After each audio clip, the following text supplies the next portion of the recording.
Hello बच्चों, आशा करता हूं आप सब लोग बहुत बढ़िया होंगे और मन लगा के पढ़ाई कर रहे होंगे। पादप जगत के पार्ट 1 में बच्चों आप सब लोगों का बहुत बहुत स्वागत है।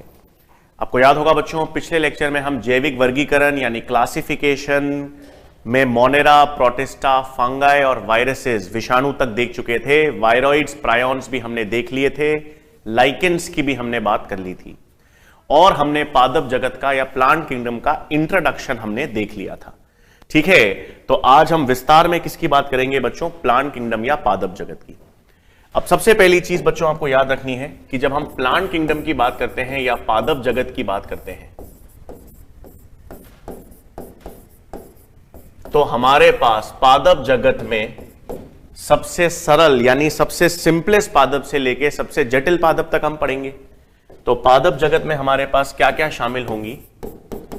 सबसे पहले जिसे हम कहेंगे शैवाल यानी एल्गी, उसके बाद हम बात करेंगे ब्रायोफाइट्स, फिर टेरिडोफाइट्स,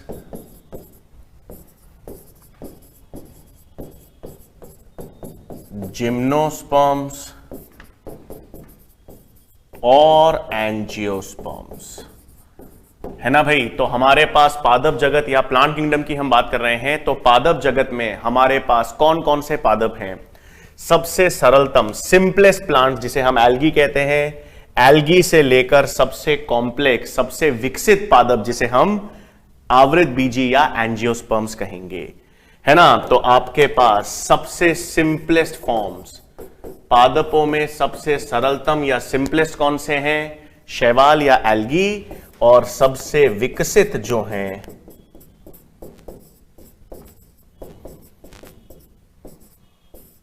सबसे विकसित कौन से होंगे? एंजियोस्पर्म्स या आवृत बीजी।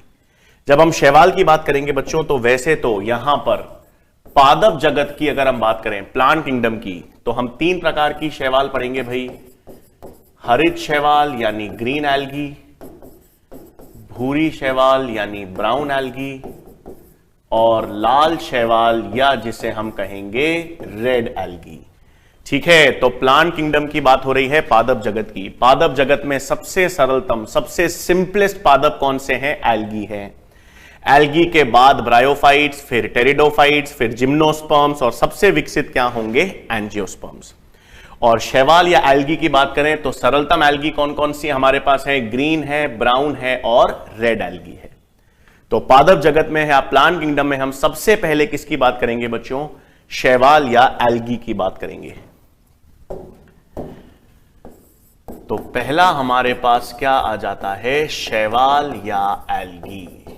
ये जो एल्गी या शैवाल नाम है ना बच्चों, ये एक वैज्ञानिक लिनेयस ने दिया था। बिल्कुल, तो शैवाल या एल्गी नाम किसने दिया था भाई? हमारे पास लिनेयस ने। अब मैंने आपको पिछले लेक्चर में भी बताया था बच्चों, अगर याद हो, कि 5 जगत वर्गीकरण के आधार पर जब हमने जो विटेकर का 5 किंगडम क्लासिफिकेशन देखा था, Monera, protista, fungi, plant, animalia, तो 5 जगत वर्गीकरण के आधार पर शैवाल या एल्गी को कहां कहां स्थान दिया गया है? मोनेरा जगत में।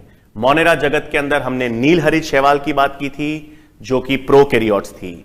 फिर प्रोटिस्टा में सारी एक कोशिकीय यूकैरियोटिक शैवाल को स्थान किसमें दिया गया है? प्रोटिस्टा में। और फाइनली पादप जगत या प्लांट किंगडम में आपके पास ग्रीन, ब्राउन और रेड एल्गी है। तो शैवाल आपको याद रखना है, 5 जगत के आधार पर शैवाल को 3 जगत में स्थान दिया गया है, मोनेरा, प्रोटिस्टा और शैवाल या एल्गी में और पादप जगत में। ठीक है, अब पहली चीज बात करें हम लोग पादप जगत की जो शैवाल है। हम तो यहां पर जिन शैवाल की बात कर रहे हैं बच्चों वो पादप जगत की शैवाल है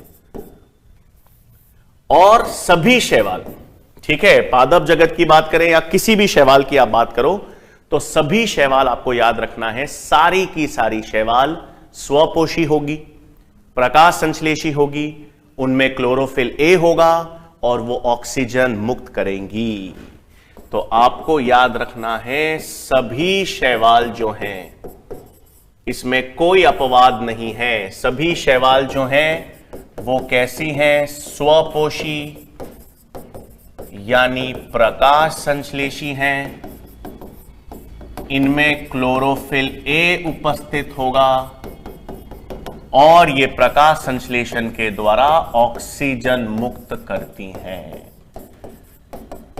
इसका मतलब जो नील हरित शैवाल थी, जो मोनेरा जगत में भी है, वो नील हरित शैवाल प्रोटिस्टा में जो एक कोशिकीय शैवाल है और पादप जगत में सभी शैवाल स्वपोषी या प्रकाश संश्लेषी होंगी, सभी में क्लोरोफिल ए होगा और सभी क्या करेंगी, ऑक्सीजन मुक्त करेंगी।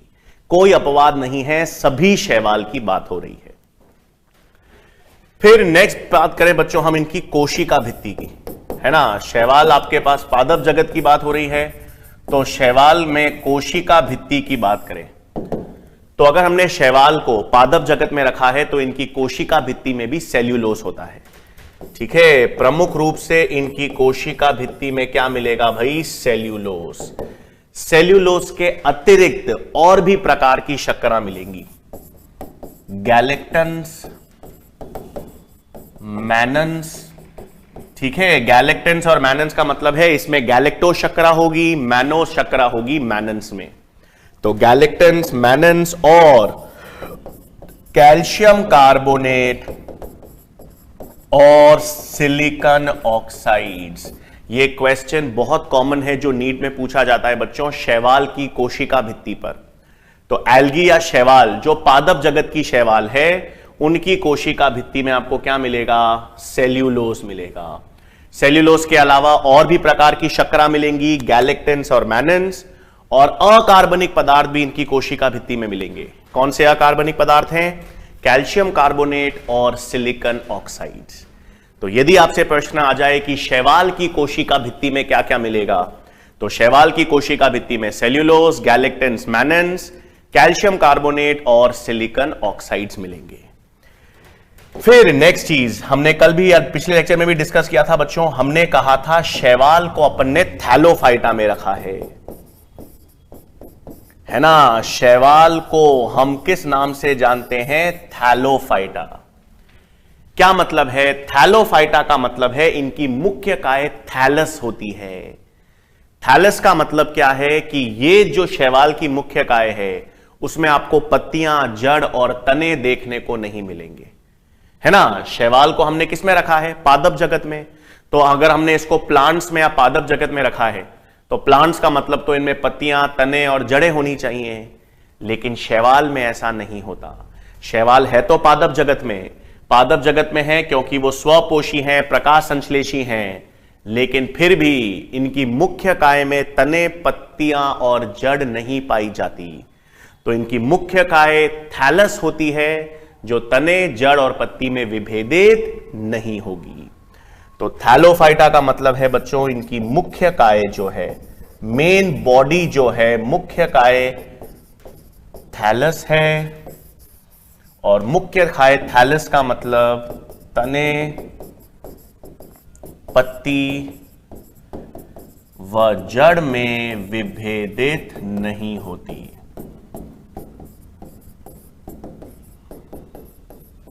ठीक है, तो क्या क्या लक्षण अभी तक हमने देखे हैं। सबसे पहले हमने शैवाल की बात की है पोषण की, तो सारे के सारे शैवाल प्रकाश संश्लेषी हैं, क्लोरोफिल ए होगा और ऑक्सीजन मुक्त करेंगे। कोशिका भित्ति में प्रमुख रूप से तो सेल्यूलोज मिलेगा, लेकिन सेल्यूलोज के अतिरिक्त इनमें गैलेक्टेंस, मैनन्स, कैल्शियम कार्बोनेट और सिलिकॉन ऑक्साइड्स भी मिलेंगे।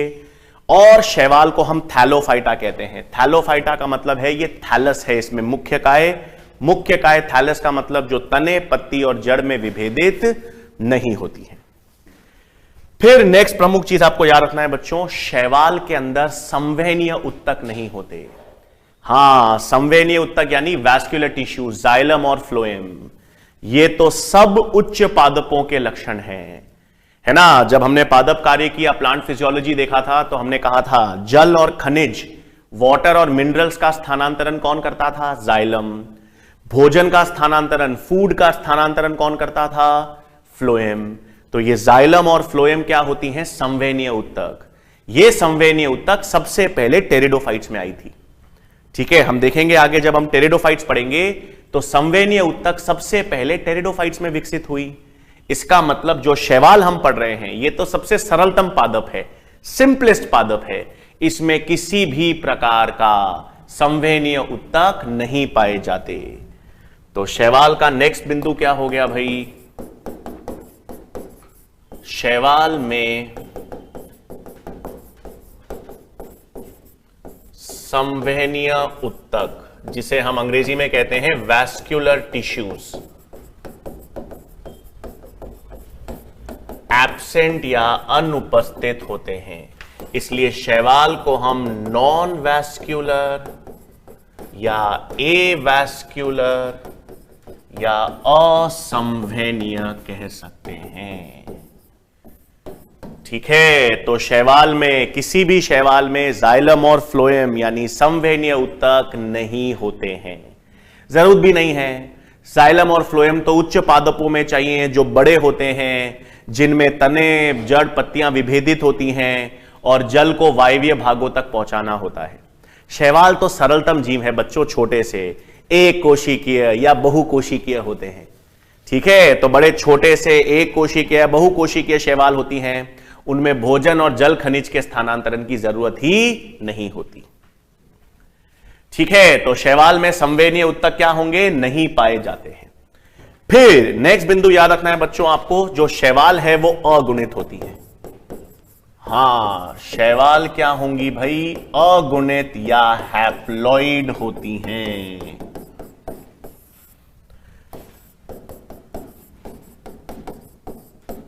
अब सारी शैवाल अगुणित होती हैं? हां, लगभग सारी शैवाल अगुणित हैं। एक अपवाद हम देखेंगे, फ्यूकस। भूरी शैवाल होती है फ्यूकस, जो द्विगुणित या डिप्लॉइड होती है। बाकी सारी की सारी, सभी की सभी शैवाल क्या होती हैं? अगुणित। तो अब देखो बच्चों, अगर शैवाल अगुणित है, हां, कवक जैसा सिस्टम, कवक या फंजाई जो हमने देखा था वो भी अगुणित थे। तो जो अगुणित होते हैं उनमें सबसे पहले लैंगिक जनन के दौरान निषेचन से युग्मनज बनता है। तो शैवाल भी अगुणित है, तो शैवाल भी यदि अगुणित है बच्चों, तो इनमें निषेचन से क्या बनेगा? द्विगुणित जाइगोट। तो शैवाल अगुणित या हैप्लॉइड होती है, तो लैंगिक जनन में इसमें निषेचन के द्वारा क्या होगा? द्विगुणित जाइगोट या युग्मनज का निर्माण होगा।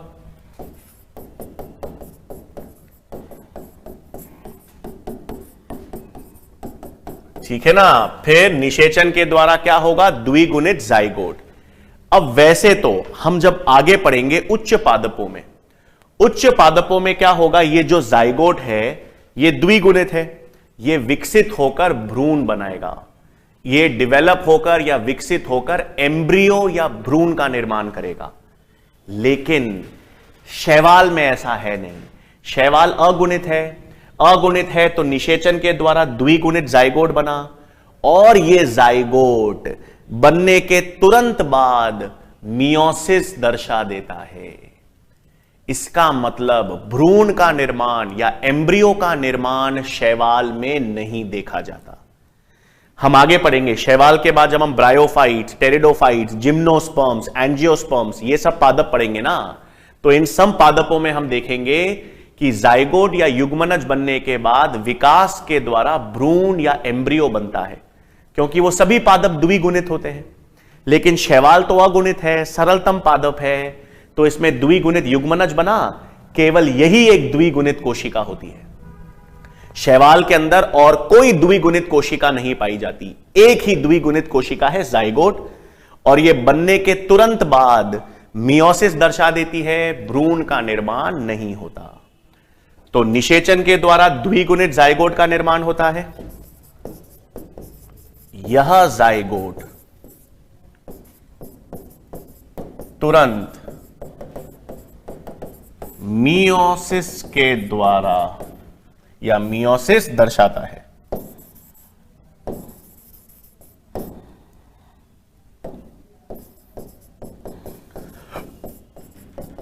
यह जाइगोट तुरंत मियोसिस दर्शाता है, मतलब किसका निर्माण नहीं होता भाई? भ्रूण या एम्ब्रियो का निर्माण नहीं होता। शैवाल में भ्रूण का निर्माण नहीं होता, इसलिए शैवाल क्या है?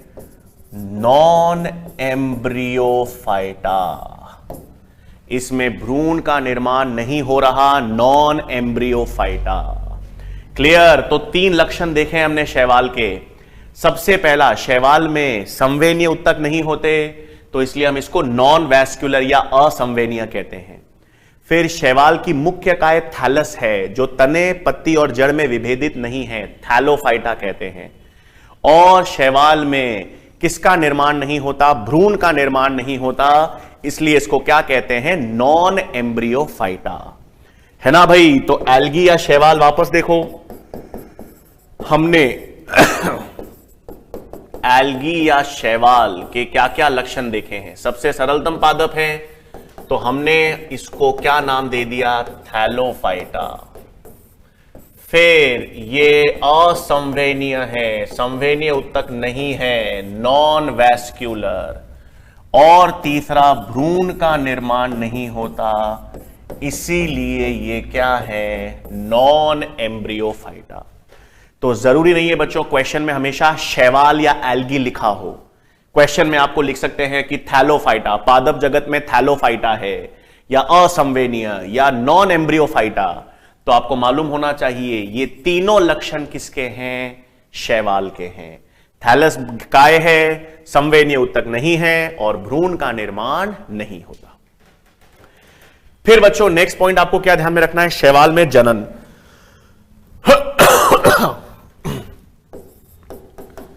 तो नेक्स्ट हमारे पास शैवाल या एल्गी में जनन की बात करें, तो वही हम हमेशा 3 कैटेगरीज बनाते हैं जनन की। यूकैरियोट्स हैं कायिक, अलैंगिक और लैंगिक जनन।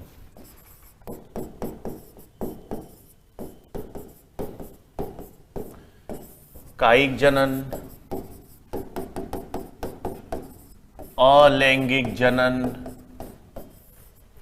और लैंगिक जनन। ठीक है, मैंने आपको हमेशा बताया है बच्चों, कायिक जनन एक प्रकार का अलैंगिक जनन ही होता है। कायिक जनन एक प्रकार का अलैंगिक जनन ही है, लेकिन अनुकूल परिस्थितियों में होता है।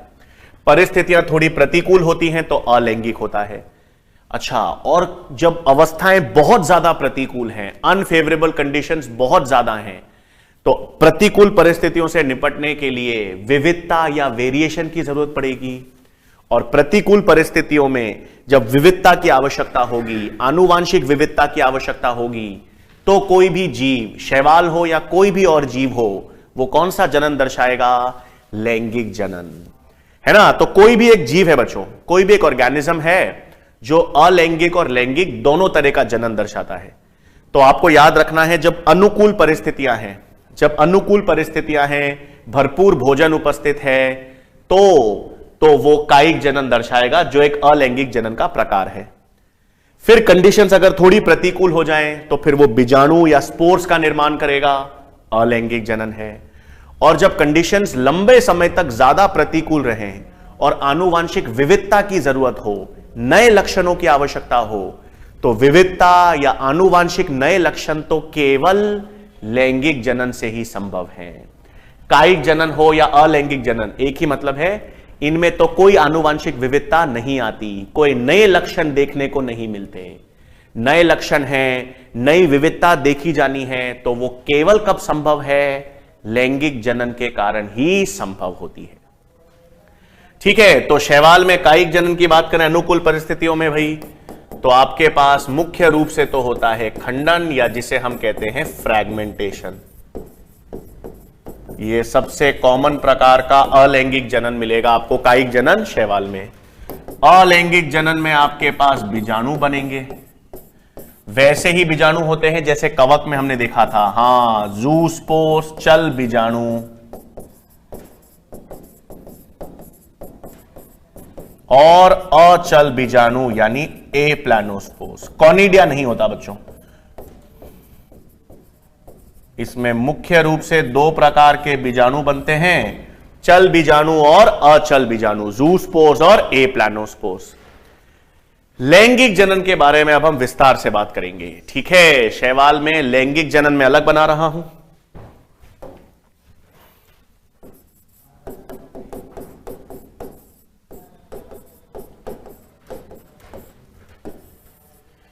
अब जब हम लैंगिक जनन की बात करेंगे ना, तो लैंगिक जनन में बच्चों 3 प्रकार के लैंगिक जनन होते हैं। आइसोगेमस, जिसे हम कहते हैं बच्चों समयुग्मी, अनाइसोगेमस जिसे हम कहते हैं विषम युग्मी,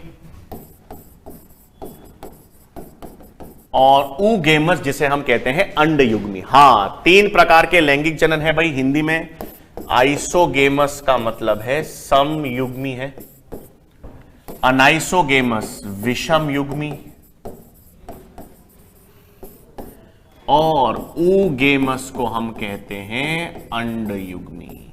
मैंने कहा था आपको, इसका विस्तार से हम बात करेंगे आगे। अब सम या आइसो का मतलब होता है एक जैसा, तो आइसोगेमस या समयुग्मी का मतलब है नर और मादा युग्मक सेम है, सेम साइज के हैं।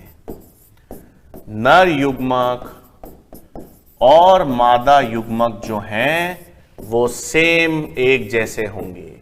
तो जब नर और मादा युग्मक एक जैसे होते हैं तो उस लैंगिक जनन को क्या कहते हैं? आइसोगेमस या समयुग्मी।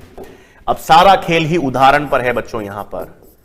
तो उदाहरण कौन से याद रखने हैं? पहले तो आपको याद रखना है क्लमाइडोमोनास और यूलोथ्रिक्स। इन दोनों में समयुग्मी यानी गतिशील युग्मक होते हैं, गतिशील या जिसे हम कहते हैं मोटाइल युग्मक। तो नर और मादा युग्मक जो हैं वो दोनों गतिशील युग्मक किस में मिलेंगे? क्लमाइडोमोनास और यूलोथ्रिक्स में। और दूसरा उदाहरण होता है स्पाइरोगायरा। स्पाइरोगायरा में अगतिशील या नॉन मोटाइल युग्मक हैं।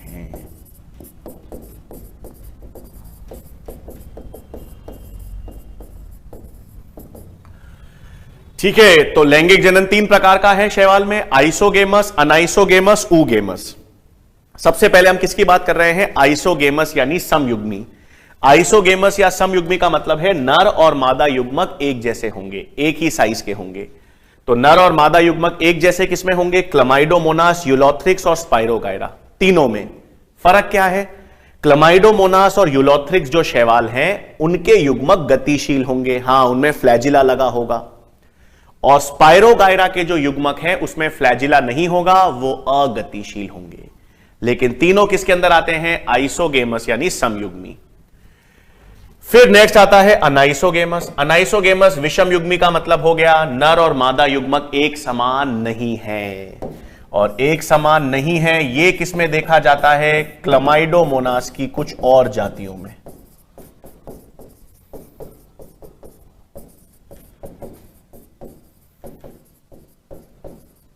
हां, क्लमाइडोमोनास इसमें भी है आइसोगेमस, और क्लमाइडोमोनास की कोई अन्य जातियां हैं वो अनाइसोगेमस भी दर्शाती हैं। क्लमाइडोमोनास दोनों में आते हैं, आइसोगेमस में भी आएंगे और विषम युग्मी में भी आएंगे। कुछ क्लमाइडोमोनास की जातियां जिसमें नर और मादा युग्मक एक समान नहीं होते हैं। फिर अंड युग्मी का मतलब क्या है बच्चों? यह ध्यान रखेंगे। अंड युग्मी है तो अनाइसोगेमस जैसा ही। अंड युग्मी जो है वो विषम युग्मी प्रकार का ही है। इसमें होता क्या है? इसमें जो नर युग्मक है वो हमेशा छोटा और गतिशील होगा, और जो मादा युग्मक है वो हमेशा बड़ी और अगतिशील होगी। ठीक है, ये हमेशा याद रखना है अंड युग्मी या उगेमस में। अंड युग्मी में नर युग्मक, अंड युग्मी प्रकार का जो लैंगिक जनन होगा उसमें हमेशा नर युग्मक छोटे और गतिशील होंगे, और मादा युग्मक हमेशा बड़ी और अगतिशील होगी। और इसके उदाहरण पर भी बहुत बार सवाल आ चुका है। इसके उदाहरण होते हैं फ्यूकस और वॉल्वॉक्स। ठीक है, तो ये बहुत इंपॉर्टेंट एग्जाम्पल्स हैं जो आपको याद रखने हैं। किसकी बात कर रहे हैं हम? लैंगिक जनन की। लैंगिक जनन में किसकी बात हो रही है? 3 प्रकार के लैंगिक जनन शैवाल में अपन बात कर रहे हैं। 3 प्रकार के लैंगिक जनन क्या हैं? आइसोगेमस, एनाइसोगेमस और उगेमस हैं। क्या क्या इसमें ध्यान में रखना है? आइसोगेमस, ऊगेमस और अनाइसोगेमस। तो आइसोगेमस में क्लमाइडोमोनास, यूलोथ्रिक्स और स्पाइरोगायरा उदाहरण है। अनाइसोगेमस या विषम युग्मी में क्लमाइडोमोनास की कुछ अन्य जातियां हैं, वो उदाहरण है। और आपके पास अंड युग्मी में कौन से उदाहरण हैं? फ्यूकस और वॉल्वॉक्स उदाहरण हैं। तो आइसोगेमस, अनाइसोगेमस और ऊगेमस, ये 3 प्रकार का लैंगिक जनन है जो शैवाल में देखा जाएगा। ठीक है, तो अपन ने क्या बात की है बच्चों? शैवाल के सामान्य लक्षणों की बात की है। हमने शैवाल में जनन की प्रक्रिया देख ली, कोशिका भित्ति देख ली, इनको हम थैलोफाइटा कहते हैं। इनमें भ्रूण का निर्माण नहीं होता, नॉन एम्ब्रियोफाइटा हैं। इनमें संवहनीय उत्तक भी नहीं होते, असंवहनीय है। फिर क्या होता है बच्चों? हम जो शैवाल या एल्गी है, शैवाल या एल्गी को हम 3 वर्गों में विभेदित करते हैं। ठीक है, तो शैवाल या एल्गी को हम क्या करते हैं? 3 क्लास या 3 वर्गों में विभेदित करते हैं। किस आधार पर? याद करो, अपन ने प्रोटोजोआ पढ़ा था। प्रोटोजोआ को अपन ने 4 वर्गों में विभेदित किया था। किस आधार पर? गमनांग या लोकोमोटरी ऑर्गन्स के आधार पर। फिर अपन ने किसकी बात की थी? यहां कवक की। कवक को भी अपन ने 4 वर्गों में विभेदित किया था। तो कवक को 4 वर्गों में विभेदित किया था। किस आधार पर? माइसीलियम की संरचना के आधार पर, फ्रूटिंग काय और बीजाणु के आधार पर। यहां पर हम शैवाल को भी, पादप जगत की शैवाल को भी 3 वर्गों में विभेदित करेंगे, हरी, भूरी और लाल शैवाल। किस आधार पर? प्रकाश संश्लेषी वर्णक के आधार पर। ठीक है, तो मुख्य रूप से यहां पर शैवाल को मुख्यतः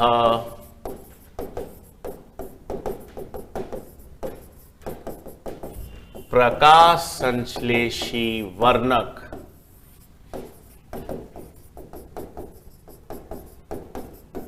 के आधार पर, शैवाल को मुख्यतः प्रकाश संश्लेषी वर्णक के आधार पर 3 वर्गों में विभेदित किया जाता है।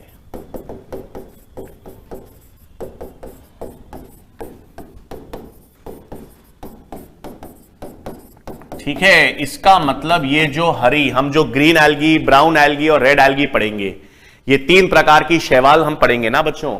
इन 3 शैवालों को मुख्यतः किस आधार पर विभेदित किया जा रहा है? प्रकाश संश्लेषी वर्णक के आधार पर।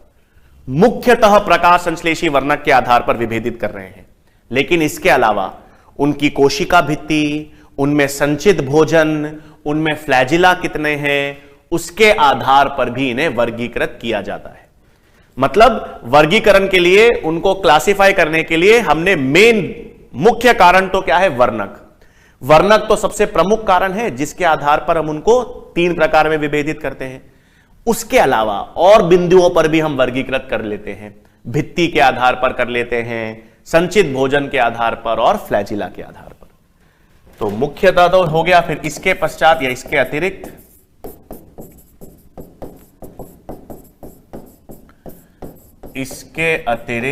वर्गीकरण में संचित भोजन, कोशिका भित्ति और फ्लैजिला जैसे लक्षण भी देखे जाते हैं।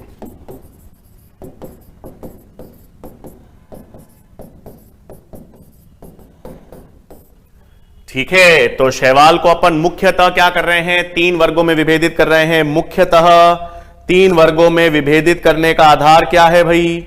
मुख्यतः 3 वर्गों में विभेदित करने का आधार प्रकाश संश्लेषी वर्णक है, लेकिन उसके अलावा फिर हम उसे संचित भोजन, भित्ति और फ्लैजिला जैसे लक्षणों के आधार पर भी वर्गीकृत कर लेते हैं। तो अब 3 शैवाल हैं, बिल्कुल सही। कौन कौन सी हैं?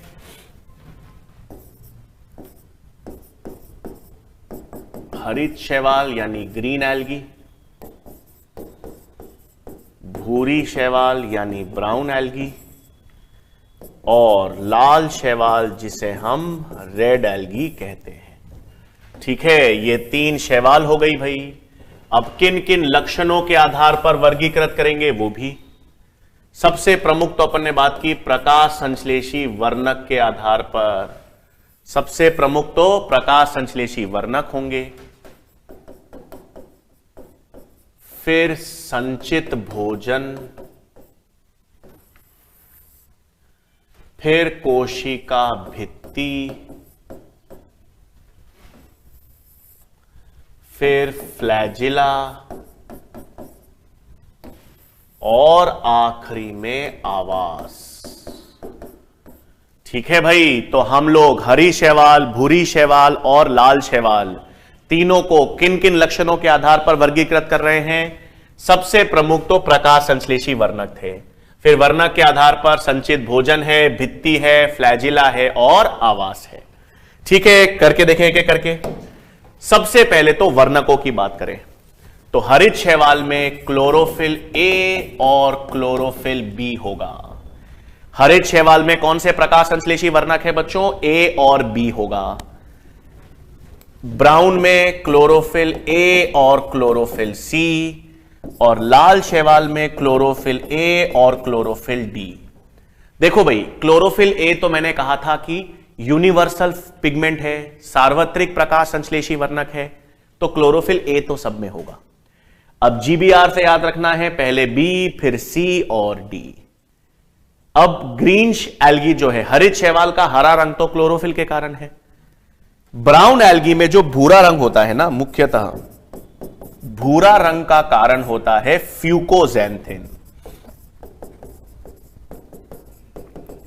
भूरा रंग का कारण क्या है भाई? फ्यूकोजैंथिन। और लाल शैवाल जो है उसमें जो लाल रंग है, लाल रंग मुख्यतः फाइकोएरिथ्रिन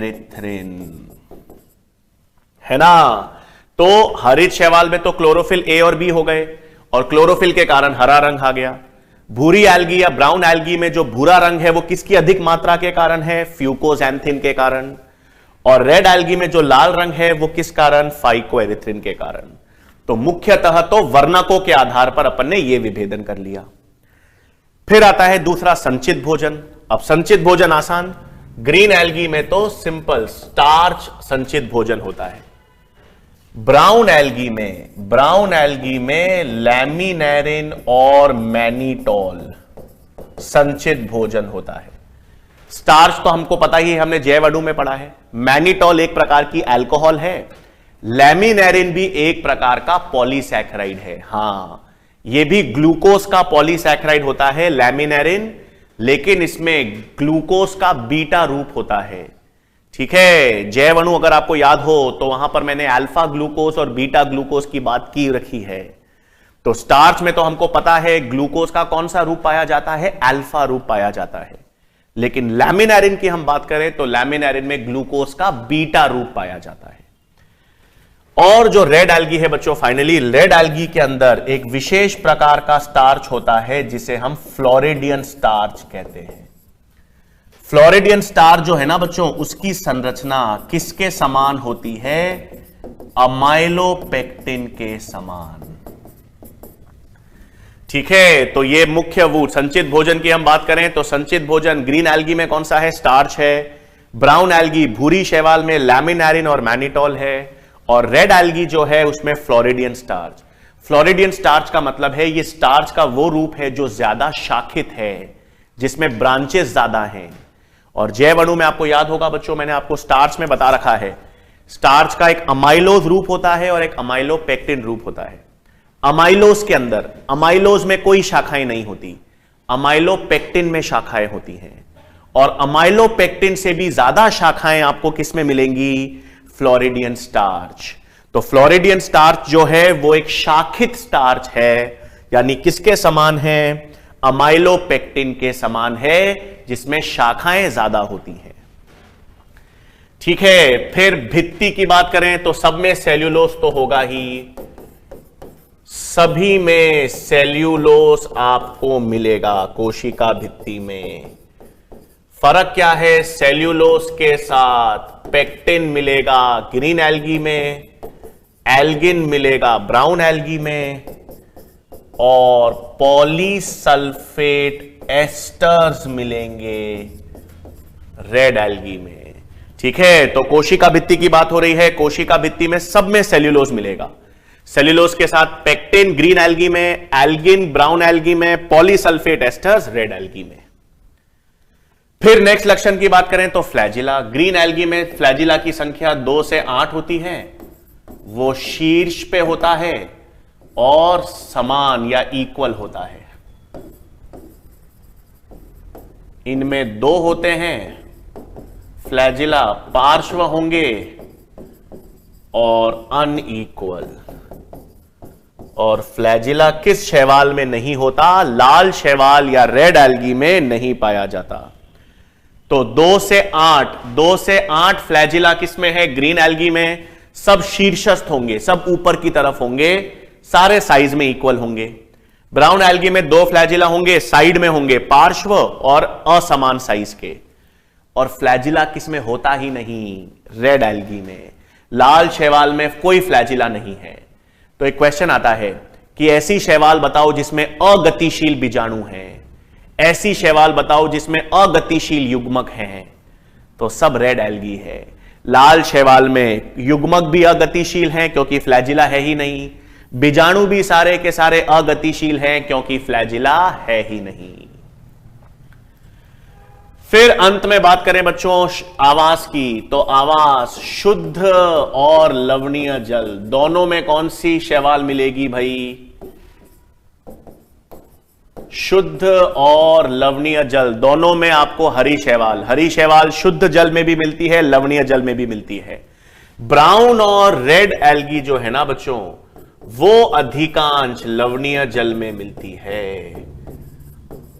अधिकांश लवणीय जल, अधिकांश लवणीय जल। तो अधिकांश लवणीय जल में आपको ब्राउन एल्गी और रेड एल्गी मिलते हैं।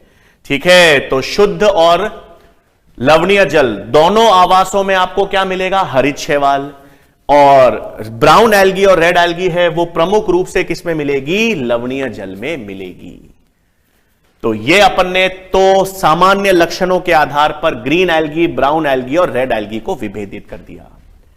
तो देखो बच्चों, हम शैवाल की बात कर रहे हैं। सबसे सरलतम पादप, पादप जगत में भी सबसे सिंपलेस्ट, सबसे सरलतम क्या है? शैवाल है। छोटी से छोटी होती हैं, एक कोशिकीय भी हो सकती है, बहुकोशिकीय भी हो सकती है। सबसे सरलतम शैवाल है। कोई तने पत्ती जड़ मिलेगी नहीं, कोई भ्रूण बनेगा नहीं, कोई संवेदनीय उत्तक होंगे नहीं। तो सबसे सरलतम पादप है, शैवाल है। फिर अपन ने इसको प्रकाश संश्लेषी वर्णकों के आधार पर 3 प्रकार में विभेदित कर दिया। उसके साथ साथ संचित भोजन, भित्ति, फ्लैजिल और आवास की भी बात कर ली। तो ज्यादातर क्वेश्चन तो बच्चों, ज्यादातर क्वेश्चन तो ये सामान्य लक्षणों पर ही पूछे जाते हैं। लेकिन खेल तो सारा क्या है? उदाहरण का।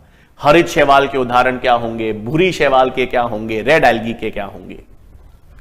तो सामान्य लक्षण तो बच्चों अपन ने देख लिया। अब हर एल्गी या हर शैवाल के कुछ विशिष्ट लक्षण होंगे, उनकी हम बात करेंगे। तो एक एक करके सबसे पहले हम किसकी बात करेंगे भाई? ग्रीन एल्गी की। तो सबसे पहले अपन किसकी बात करें? ग्रीन एल्गी, जिसे हम हरित शैवाल भी कहते हैं या जिसको हम क्लोरोफाइसी भी कहते हैं। अब देखो बच्चों, ग्रीन एल्गी है, ब्राउन एल्गी है, रेड एल्गी है, हरित शैवाल है, भूरी शैवाल है, लाल शैवाल है। तीनों में से सबसे विकसित शैवाल किसे कहेंगे? हरित शैवाल को। सबसे विकसित शैवाल किसे कहते हैं? ग्रीन एल्गी को। क्यों? वर्णक के आधार पर, है ना भाई। अगर अपन ने वर्गीकृत ही शैवाल को किस पर किया है? शैवाल का वर्गीकरण ही हमने मुख्य रूप से तो वर्णक के आधार पर किया है। तो वर्णक तो सर ए सब में है, इसमें बी है, सी है, डी है।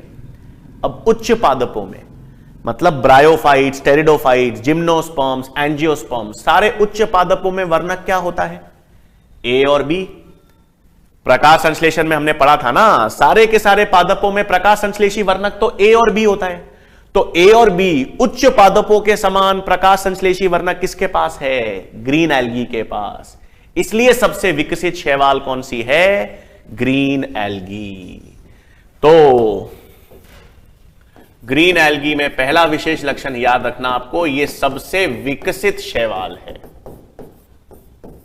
ठीक है भाई, वैसे तो सबसे शैवाल जो है वो सबसे सिंपलेस्ट होती है, लेकिन इन तीनों शैवालों में से भी सबसे विकसित शैवाल कौन सी है? Green algae. किस आधार पर? वर्णक के आधार पर। ए और बी उच्च पादपों के समान वर्णक होते हैं। यूग्लिना में भी ए और बी थे, और क्राइसोफाइट्स और डायनोफ्लैजिलेट्स में ब्राउन एल्गी जैसे ए और सी होते हैं। ठीक है, अब हरित शैवाल में दो विशेष लक्षण हैं। सामान्य लक्षण तो अपन ने सारे देख लिए। सामान्य लक्षण क्या है? वर्णक हमने देख लिया। संचित भोजन क्या होता है? स्टार्च हमने देख लिया। भित्ति सेल्यूलोज और पेक्टिन से बनी है, देख ली। फ्लैजिला की संख्या 2 से 8 हो सकती है, सब इक्वल साइज के होंगे, और ये शुद्ध और लवणीय जल में पाए जाएंगे। ये तो अपन ने सब देख लिया।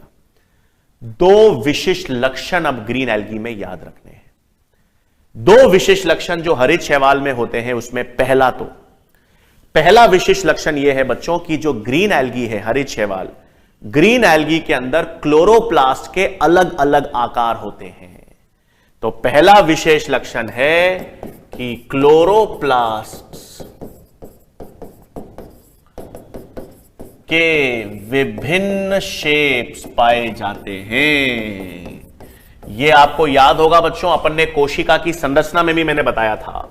तो क्लोरोप्लास्ट के विभिन्न आकार या शेप कैसे हैं? देखो, सबसे पहले तो कप आकार का क्लोरोप्लास्ट होता है। कप, सीसी याद रखना है बच्चों।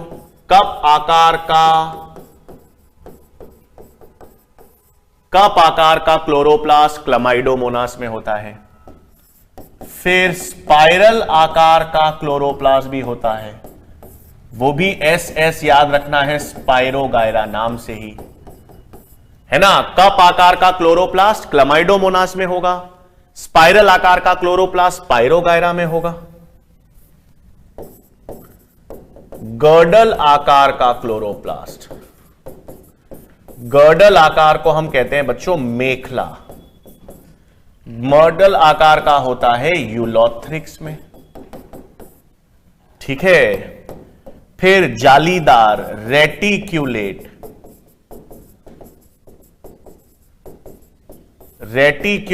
आकार जिसे हम कहते हैं जालीदार, ये किसमें होगा? ये होता है ऊडीगोनियम में। ठीक है, तो कप आकार का क्लोरोप्लास्ट क्लमाइडोमोनास में है, स्पाइरल आकार का क्लोरोप्लास्ट स्पाइरोगायरा में है, गर्डल या मेखला आकार का क्लोरोप्लास्ट यूलोथ्रिक्स में है, और जालीदार आकार का क्लोरोप्लास्ट ऊडीगोनियम में है। तो पहला विशेष लक्षण तो है कि इनका क्लोरोप्लास्ट जो है वो अलग अलग आकार का होता है। ठीक है, तो यह एक लक्षण आपको याद रखना है। फिर एक और दूसरा विशेष लक्षण, इनके क्लोरोप्लास्ट के भीतर मुख्य रूप से पायरेनोइड्स पाए जाते हैं। दूसरा विशेष लक्षण है, यह हरित शैवाल के लक्षण है भाई, क्लोरोप्लास्ट के भीतर पायरेनोइड्स उपस्थित होते हैं। ये क्या है भाई? संचित भोजन मान लो, पायरेनोइड्स। पायरेनोइड्स जो है ना बच्चों, वो स्टार्च प्लस प्रोटीन का संकुल होता है। क्लोरोप्लास्ट के भीतर स्टार्च और प्रोटीन, जो प्रोटीन है वो तो केंद्र में होगा, सेंटर में, और स्टार्च की कोटिंग या परिधि में होगा। तो दो विशेष लक्षण है जो हरित शैवाल के याद रखने हैं। ठीक है, सबसे विकसित लक्षण, सब शैवालों में सबसे विकसित कौन सी हो गई? हरित शैवाल। शैवालों में सबसे विकसित तो आपके पास हरित शैवाल हो गई वर्णक के आधार पर, क्योंकि इसमें क्लोरोफिल ए और बी हैं जो उच्च पादपों के समान हैं। फिर दो विशेष लक्षण हैं जो मैंने आपको ग्रीन एल्गी में बताए हैं। एक तो इनमें क्लोरोप्लास्ट का अलग अलग आकार है। आपसे पूछ लिया जाए कौन सी ऐसी शैवाल है जिसमें क्लोरोप्लास्ट का आकार अलग अलग होता है, तो क्लोरोप्लास्ट के अलग अलग आकार वाले तो हरित शैवाल हैं। कप आकार का, स्पाइरल आकार का, मेखला आकार का, जालीदार क्लोरोप्लास्ट, ये आपको अलग अलग हरित शैवाल में मिलेंगे। फिर दूसरा मैंने बताया कि क्लोरोप्लास्ट के भीतर पायरेनोइड्स होंगे। नेक्स्ट विशेष लक्षण, क्लोरोप्लास्ट का आकार तो है ही, उसके अंदर आपको छोटे छोटे क्या मिलेंगे? Pyrenoids.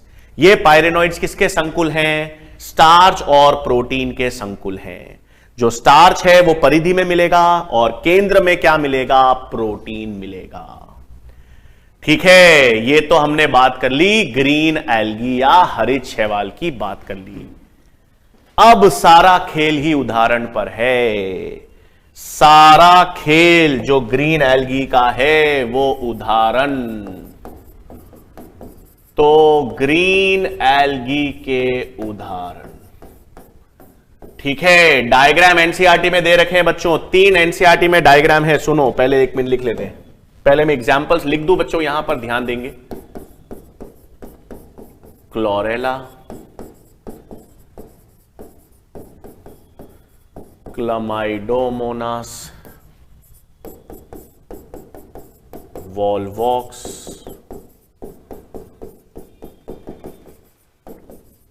हाइड्रोडिक्टियन, Ulothrix, Spirogyra, Chara, uvula,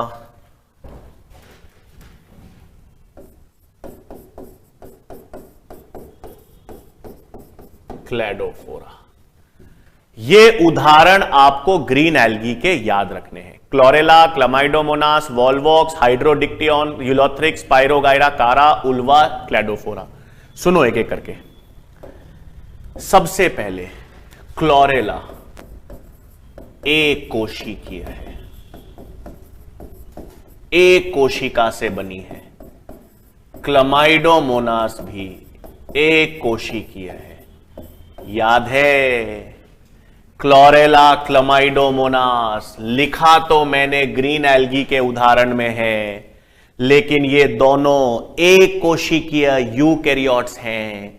इसलिए 5 जगत के आधार पर इनको रखा किस में गया है? प्रोटिस्टा जगत में। फिर याद रखना, कंफ्यूज गलत मत कर देना। सर क्लोरेला, क्लोमाइडोमोनास आपने तो यहां लिखा है सर ग्रीन एल्गी में। ग्रीन एल्गी तो पादप जगत में है। हां, ग्रीन एल्गी हैं, लेकिन क्लोरेला, क्लमाइडोमोनास एक कोशिकीय यूकैरियोट्स हैं। इसलिए 5 जगत के आधार पर इन दोनों को स्थान कहां दिया गया है? प्रोटिस्टा जगत में। बस यही याद रखना। क्लोरेला, क्लमाइडोमोनास क्या है? हरित शैवाल। कैसी हरित शैवाल है? एक कोशिकीय हरित शैवाल, सही। लेकिन 5 जगत वर्गीकरण के आधार पर, 5 जगत वर्गीकरण के आधार पर इनको स्थान कहां रखा गया है? तो इनको स्थान या कहां रखा गया है? प्रोटिस्टा जगत में रखा गया है। ठीक है, तो क्लोरेला, क्लमाइडोमोनास एक कोशिकीय हैं, एक कोशिकीय हरित शैवाल हैं, लेकिन इनको स्थान प्रोटिस्टा में दिया गया है। फिर क्लोरेला जो है वो एससीपी के रूप में यूज होती है, सिंगल सेल प्रोटीन। याद है, स्पाइरुलिना भी पढ़ा था अपन ने। क्लोरेला, स्पाइरुलिना पढ़ा था, वो भी सिंगल सेल प्रोटीन था। क्लोरेला भी सिंगल सेल प्रोटीन का उदाहरण है। एक कोशिकीय है, अधिक मात्रा में प्रोटीन होता है। फिर वॉल्वॉक्स और हाइड्रोडिक्टियन बच्चों, ये कॉलोनियल रूप है, कॉलोनी में पाए जाते हैं। ये कैसे रूप है? कॉलोनी। वॉल्वॉक्स का डायग्राम एनसीईआरटी में है बच्चों, इसका डायग्राम एनसीईआरटी में है। कैसे दे रखा है? हां, ऐसा कुछ गेंद रूपी। ये वॉल्वॉक्स जो है वो कॉलोनी में पाई जाती है।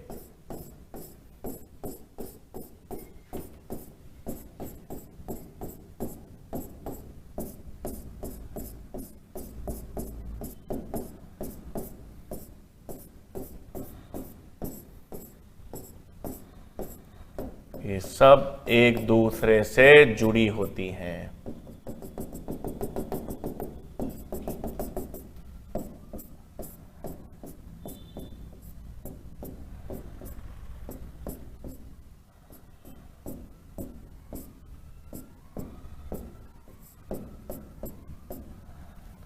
ठीक है भाई, ऐसे आपके पास ये कॉलोनियल रूप किसका है? वॉल्वॉक्स का। ठीक है, डायग्राम मैंने कहा था वही डायग्राम नीट में आएंगे जो एनसीईआरटी में दे रखे हैं। ये वॉल्वॉक्स दे रखा है, ये छोटी छोटी डॉटर कॉलोनीज हैं और ये पेरेंट कॉलोनी है। हाइड्रोडिक्टियन भी कॉलोनियल रूप है। फिर यूलोथ्रिक्स भी तंतुमय रूप होता है, स्पाइरोगायरा भी तंतुमय रूप है। इसको हम पॉन्ड स्कम के नाम से जानते हैं, इसको वाटर सिल्क के नाम से जानते हैं। कारा जो है ये बहुत इंपॉर्टेंट है भाई, कारा जो है वो मोनोइशियस होती है, एक लिंगाश्रयी। कारा पर हम आगे देखेंगे जनन में। कारा जो है नर और मादा लैंगिक अंग एक ही कारा पर पाए जाते हैं, मोनोइशियस। और इसकी जो कोशिका भित्ति है ना बच्चों, वो कैल्शियम कार्बोनेट से बनी होती है। कारा मोनोइशियस है। मोनोइशियस का मतलब एक लिंगाश्रयी जिसे कहते हैं, जिसमें नर और मादा लैंगिक अंग एक ही पादप पर होंगे।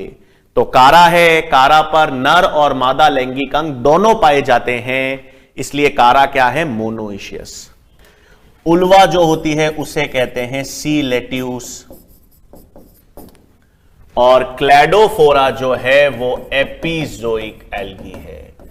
एपिजोइक का मतलब ये जंतुओं के ऊपर पाई जाती है, जंतुओं पर पाई जाती है। एनसीईआरटी में लिखा हुआ है ना कि शैवाल स्लॉथ बेयर एक भालू के ऊपर पाई जाती है, तो जंतु के ऊपर रहने वाली एल्गी कौन सी है? क्लैडोफोरा।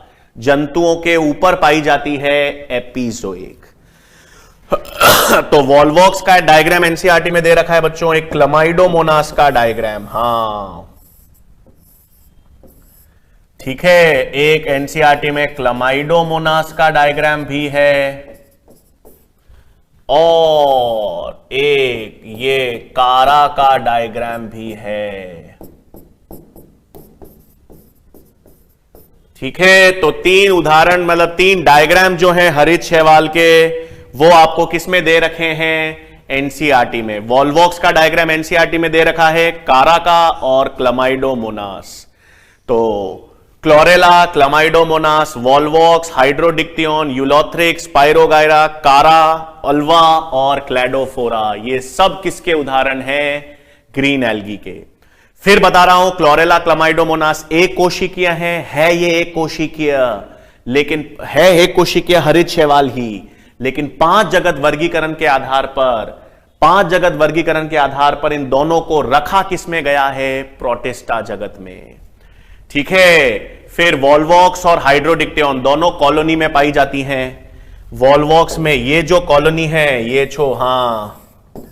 ये डॉटर कॉलोनी है भाई, पुत्री वाली डॉटर कॉलोनी, और बाकी ये जो है वो पेरेंट कॉलोनी है। ठीक है, अब इसमें एक और चीज याद रखेंगे, सी लेट्यूस अब तो सब है। कोशिका भित्ति कैल्शियम कार्बोनेट की किसमें मिलेगी? कारा। कारा मोनोइशियस है, एक लिंगाश्रयी। इसका मतलब कारा में नर लैंगिक अंग और मादा लैंगिक अंग दोनों एक ही कारा पादप पर पाए जाते हैं। फिर याद रखना है बच्चों, क्लोरेला को तो है ना स्पेस ट्रैवलर्स, जो एस्ट्रोनॉट्स हैं, जो अंतरिक्ष में अंतरिक्ष यात्री हैं, वो क्लोरेला का इस्तेमाल करते हैं। क्यों? एक तो वो प्रोटीन के स्रोत में यूज होती है और ऑक्सीजन का स्रोत भी होता है। ठीक है, तो यहां पर एक पॉइंट लिख लेंगे,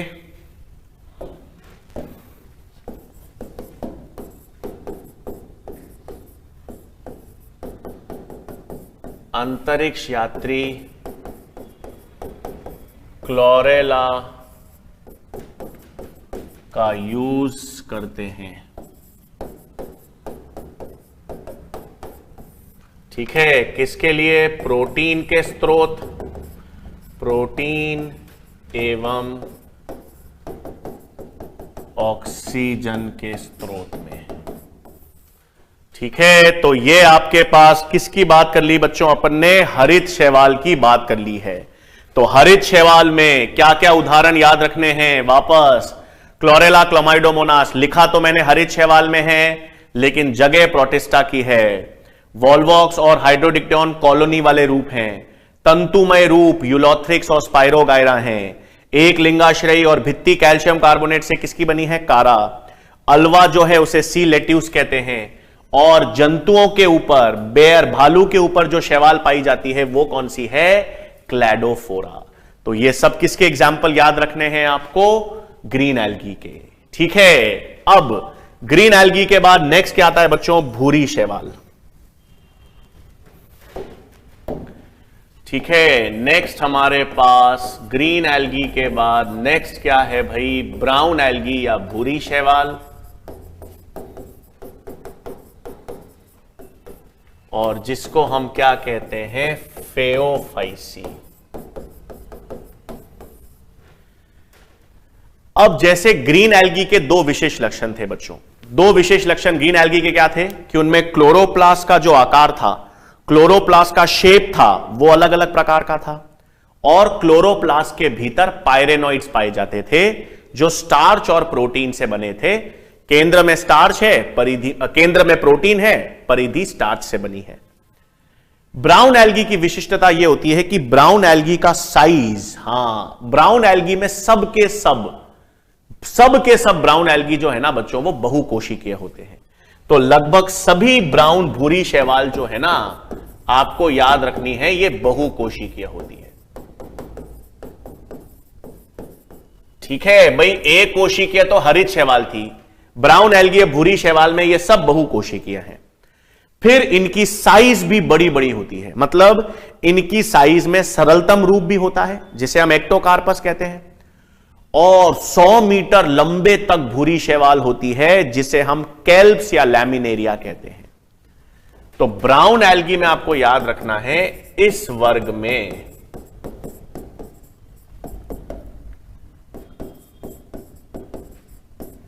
विषम साइज वाली शैवाल सम्मिलित होती है।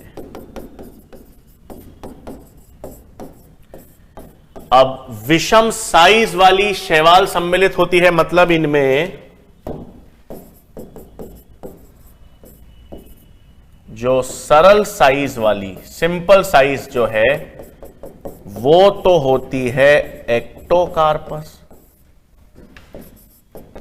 और बड़े साइज 100 मीटर तक की लंबाई वो होती हैं कैल्प्स, या जिसे क्या कहते हैं? लैमिनेरिया। ठीक है बच्चों, पहचान की बात हो रही है। जैसे क्लोरोप्लास्ट का अलग अलग आकार है, या क्लोरोप्लास्ट में पायरेनोइड्स की उपस्थिति है, इसका मतलब ये तो हरित शैवाल की बात हो रही थी। तो भूरी शैवाल की पहचान कैसे करोगे? भूरी शैवाल की पहचान करोगे उनके साइज के आधार पर, जो विषम साइज हैं। ठीक है, विषम साइज का मतलब जो सरल शाखित रूप है ना, जिनका सरल और शाखित रूप है, वो तो आपके पास एक्टोकार्पस है। और बड़े तंतुमय साइज वाले, जिनका साइज 100 मीटर तक जा सकता है। 100 मीटर लंबाई ऐसी नहीं, फैलते हैं समुद्र में। समुद्र में बीच में बड़े बड़े 100 मीटर तक फैलने वाले, वो क्या होते हैं? कैल्प्स या लैमिनेरिया। तो ब्राउन एल्गी जो है उसमें सभी विषम आकार की, अलग अलग साइजेस की शैवाल होंगी। सरल शाखित रूप किसका होगा? एक्टोकार्पस का। और बड़े तंतुमय साइज वाले भूरी शैवाल जो होंगी, उन्हें अपन क्या कहेंगे? कैल्प्स या लैमिनेरिया। तो है तो सभी बहुकोशिकीय और विषम कोशिका या विषम साइज वाले शैवाल ब्राउन एल्गी में सम्मिलित है। अब क्या होता है नेक्स्ट चीज बच्चों? भूरी शैवाल जो है ना, भूरी शैवाल की जो मुख्य काय है तो वो थैलस, लेकिन फिर भी उसमें थोड़ा सा विभेदन, उसमें से तने रूपी, पत्ते रूपी और जड़ रूपी संरचना पाई जाती है। तो नेक्स्ट लक्षण क्या आया है भाई? भूरी शैवाल के थैलस में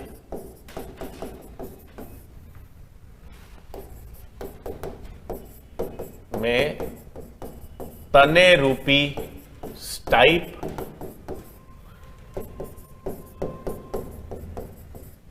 जड़ रूपी होल्ड फास्ट और पत्ती रूपी फ्रॉन्स पाए जाते हैं।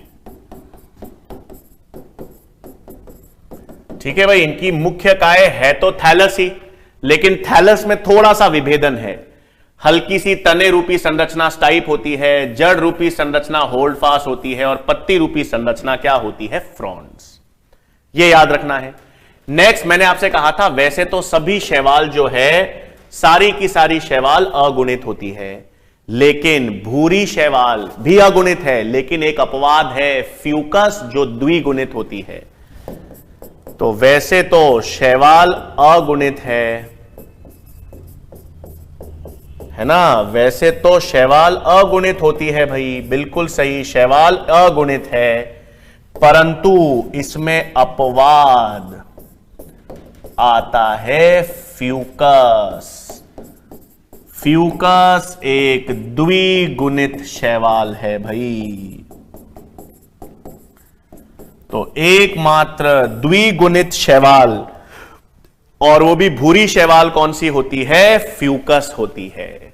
तो वैसे तो सारी हरित शैवाल, भूरी शैवाल और लाल शैवाल अगुणित ही है, लेकिन एक अपवाद क्या है? भूरी शैवाल फ्यूकस, जो द्विगुणित होती है। ठीक है बच्चों, तो अब आज तो हमने यहां तक देख लिया। आज हमने हरित शैवाल की पूरी बात कर ली बच्चों, शैवाल के सामान्य लक्षण हमने देख लिए, हरित शैवाल की बात कर ली, और भूरी शैवाल में इंट्रोडक्शन हमने देख लिया। फिर नेक्स्ट लेक्चर में फिर हम भूरी शैवाल के उदाहरण और लाल शैवाल की बात करेंगे, और फिर शैवाल के बाद नेक्स्ट पादप ब्रायोफाइट्स तक पहुंचेंगे। ठीक है बच्चों, इसी तरह से मन लगा के पढ़ते रहिए। धन्यवाद।